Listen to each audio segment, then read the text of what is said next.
अस्सलाम वालेकुम student. Regression के हम मल्टीपल चॉइस कर रहे थे, तो आज हम करेंगे 56 question number. Negative regression coefficient indicate the movement of variable in opposite direction. ये हम पहले मैं इसकी आपको स्कैटर डायग्राम बना के मैंने बताया आपको। ये इसकी स्कैटर डायग्राम होती है। ऑपोजिट डायरेक्शन का मतलब एक वेरिएबल इंक्रीज हो रहा है तो दूसरा वेरिएबल डिक्रीज हो रहा है। अगर सेम डायरेक्शन हो तो दैट इज पॉजिटिव कोरिलेशन और पॉजिटिव रिग्रेशन कोएफिशिएंट, और अगर ऑपोजिट डायरेक्शन हो तो अगर सेम डायरेक्शन हो तो पॉजिटिव रिग्रेशन कोएफिशिएंट और पॉजिटिव कोरिलेशन। अगर सेम डायरेक्शन नहीं, इनवर्स डायरेक्शन है, तो फिर क्या होता है, नेगेटिव रिग्रेशन कोएफिशिएंट होता है या नेगेटिव कोरिलेशन होती है। यहाँ पे उसने नेगेटिव रिग्रेशन कोएफिशिएंट कहा हुआ है, that indicate the opposite direction, तो ये वाला ऑप्शन ठीक है। Positive regression coefficient indicate the movement of variable in same direction, वो भी मैं एक्सप्लेन कर चुका हूँ आपको। If the value of regression coefficient is zero, if the value of regression coefficient is zero, then the two variables are dependent, both A and B, difficult. If the value of regression coefficient is zero, the both variable are independent. दोनों variable जो वो independent हो, तो अगर आपके पास regression coefficient की value zero आ रही है, y is equal to a plus b x, और b अगर आपके पास ज़ीरो आ गया है, इसका मतलब ये हुआ कि दोनों वेरिएबल जो वो इंडिपेंडेंट हैं। तो आई थिंक ये वाला ऑप्शन जो है ना वो ठीक है, ये बोथ वाला ठीक नहीं है, क्योंकि यहाँ पे डिपेंडेंट वेरिएबल भी आ रहे हैं। तो जब दो वेरिएबल इंडिपेंडेंट होते हैं तो उस वक्त रिग्रेशन कोएफिशिएंट क्या होता है, ज़ीरो होता है। तो आपका ये वाला ऑप्शन जो है ना इंडिपेंडेंट वेरिएबल वाला ठीक है। Term regression was introduced by Galton, जिसका नाम है the regression equation y is equal to a plus bx is called in regression coefficient, in regression equation y is equal to a plus bx, b is called, इसको regression coefficient भी कहते हैं, इसको slope भी कहते हैं। तो both a and B वाला ऑप्शन ठीक है। When two regression lines are parallel they each other, then their slope are same. जब दो लाइन रिग्रेशन लाइन पैरेलल हो तो उनकी स्लोप सेम होती है। उनकी स्लोप क्या होती है, सेम, यानी कि बी भी वही होता है और डी भी वही होता है, दोनों स्लोप इनकी सेम होती हैं, that is parallel to each other.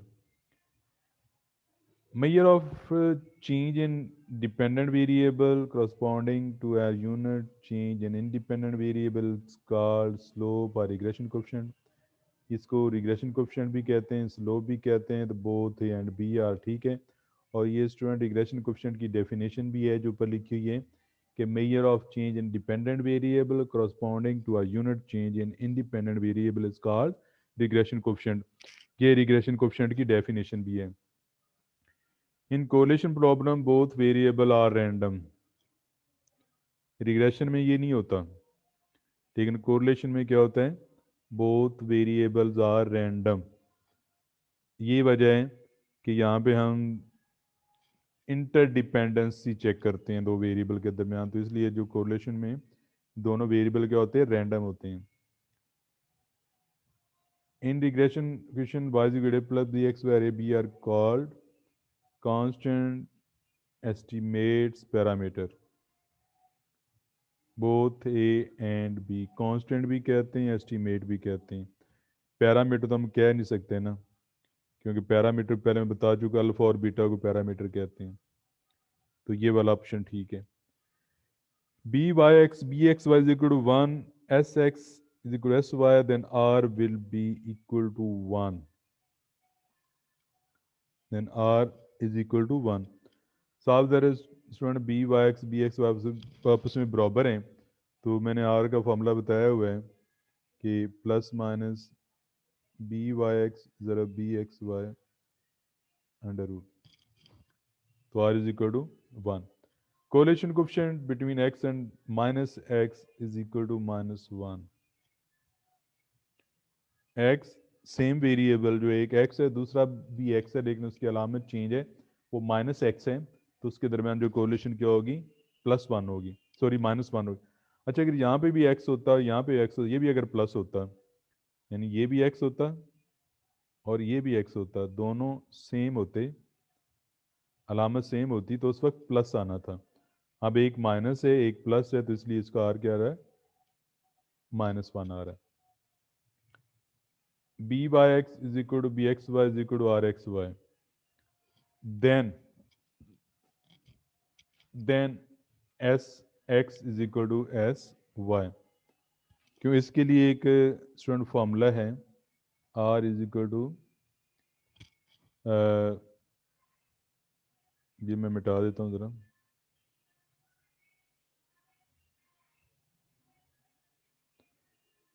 B y x is equal to r s y over s x.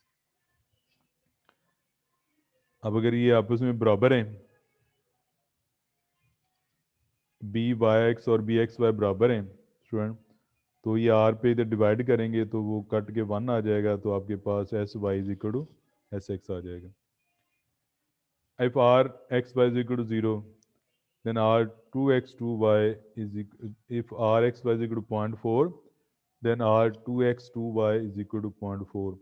आपको पता है correlation coefficient is independent of change of origin and scale होता है। Correlation coefficient is independent of change of origin and scale. If rxy is equal to 1, rxy is equal to 1, इसका यहाँ पे student ये कि अगर आपके पास आर वाई एक्स दिया हुआ है फर्ज करो 1, तो आर एक्स वाई भी आपके पास 1 होगा, क्योंकि आपस में बराबर होते हैं। If r x y is equal to 0.75 and u is equal to 1.5x and v is equal to 2y, then r coefficient will be 0.75, क्योंकि मैंने अभी आपको बताया कि correlation coefficient is independent of change of origin and scale, change of origin and scale. यहाँ पे आपके पास u जो है वो 1.5 के बराबर है और v आपके पास 2y के बराबर। स्टूडेंट यहाँ पे एक बात मैं क्लियर करना चाहूँगा, अगर ये लिखा होता u is equal to 1.5x और v is equal to -2y लिखा होता, तो फिर उसके बाद आर यू वी जो होना था वो -0.75 होना था। एक साथ प्लस की अलामत एक साथ माइनस की अलामत है। अगर आपके पास u जो है वो भी माइनस है और v भी माइनस है, तो फिर आपके पास आर यू वी जो है वो पॉजिटिव होना था 0.75। ये ज़रा थोड़ा सा इसको आपने अंडरस्टैंड कर लेना। यहाँ पे u की वैल्यू पॉजिटिव है, v की वैल्यू पॉजिटिव, ये बिल्कुल सेम जो यहाँ पे एक पॉइंट था, हाँ ये वाला है। बी वाई एक्स दिया हुआ है, बी एक्स वाई दिया हुआ है, तो क्या होगा, सॉरी बी वाई एक्स दिया हुआ है, आर एक्स वाई दिया हुआ है, तो बी एक्स वाई क्या होगा। तो सिंपल सी बात है, मैं ज़रा इसको मिटा के आपको फॉर्मूला लिख देता हूँ, आप फॉर्मूले में वैल्यू पुट करके ये निकाल सकते हैं। हमें पता है कि आर इज इक्वल टू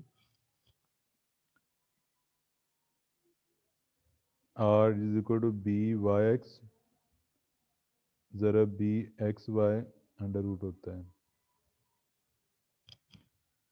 तो अगर आप यहाँ पे इसका स्केयर लें तो ये अंडर रूट ख़त्म हो जाएगा, बी वाई एक्स ज़रा बी एक्स वाई, तो यहाँ पे आप वैल्यू पुट कर दें, उसकी वैल्यू आपके पास आ जाएगी। इसी तरह ये बी वाई एक्स दिया हुआ है, बी एक्स वाई आर मालूम करना है, स्टूडेंट होगा ये, फिर बी एक्स वाई दिया हुआ आर मालूम करना है, ये भी फॉर्मूले के जरिए हो जाएगा। Y hat is equal to 6 minus x, then r will B,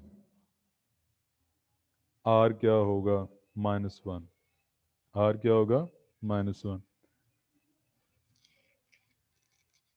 इसके बाद y is equal to x plus 10, then r will be +1 क्योंकि x को कोफिशिएंट b 1 के बराबर आ रहा है। if y is equal to -10x, x is equal to -0.y, then r will be, ये student आपके पास b की वैल्यू है, ये d की वैल्यू है, दोनों को ज़रब दे के अंडू ने तो आपके पास r आ जाएगा। if the figure +1 signifies perfect positive correlation and the figure -1 signify a perfect negative correlation, then the figure 0 signify uncorrelated variable, क्या उनके दरमियान कोई correlation नहीं है। Perfect positive correlation is signified by +1. If a statistic professor tell his class all those who got 100 on the statistics get test got 20 on mathematic test, and all those that got 100 on mathematic test got 20 on statistic test, he is seeing that the correlation between statistics test and mathematic test is negative. Inverse relation जो है negative, एक increase हो रहा है दूसरा decrease हो रहा है। Summation x minus x bar y minus y bar is 0, the correlation coefficient none of preceding weak negative. तो क्योंकि जब आपके पास student x minus x bar y minus y bar 0 होगा तो r तो अंडरस्टूड 0 होगा। तो ये r का फॉर्मूला है।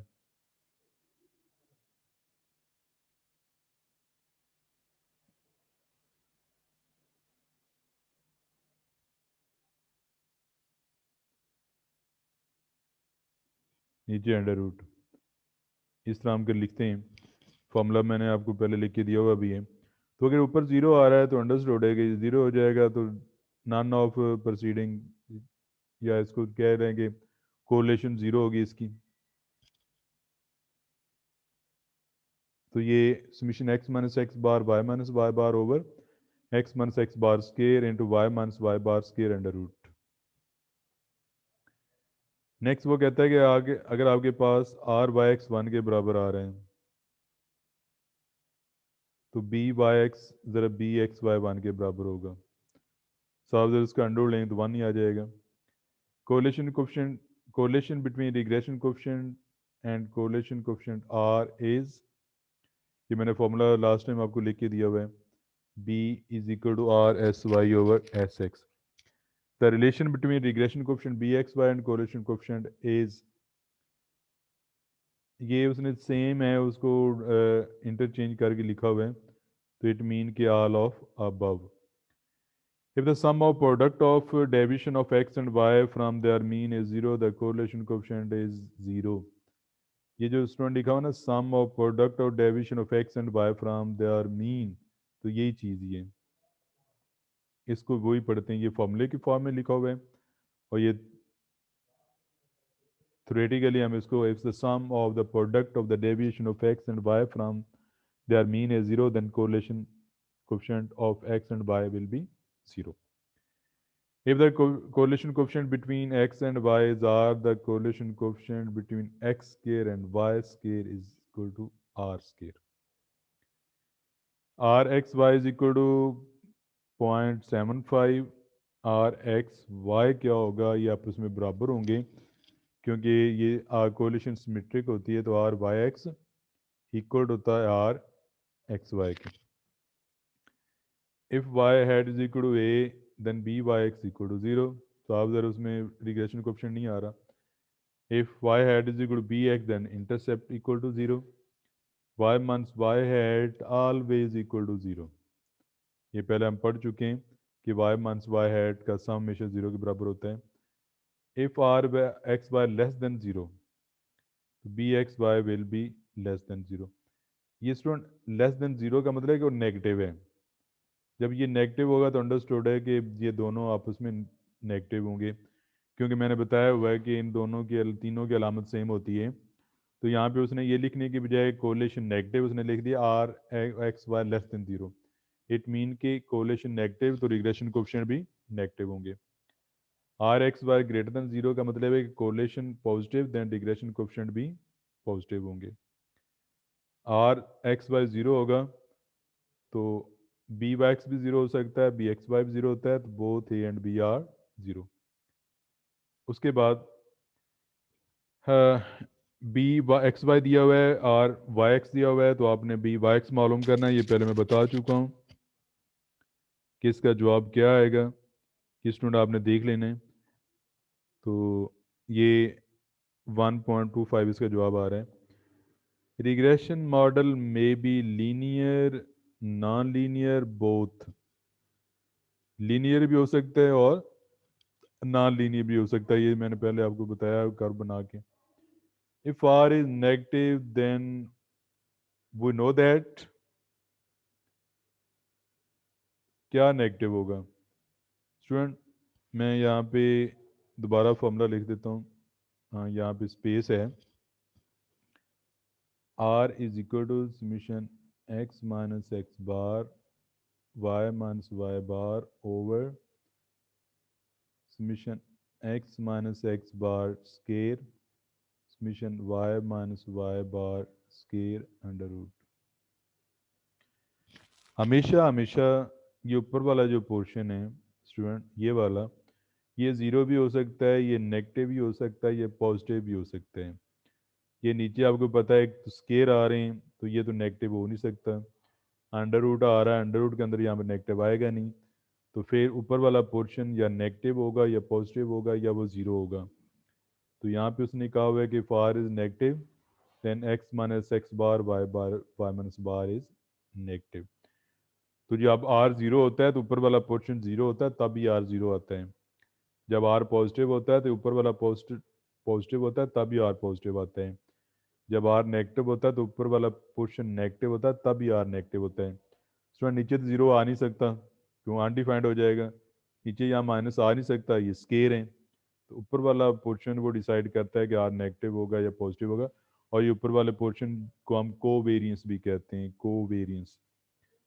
तो रिग्रेशन वाले मल्टीपल चॉइस स्टूडेंट यहाँ तक ख़त्म हुए। इंशाल्लाह नेक्स्ट अगले वीडियो के साथ हाजिर होंगे। थैंक यू, अल्लाह हाफिज़।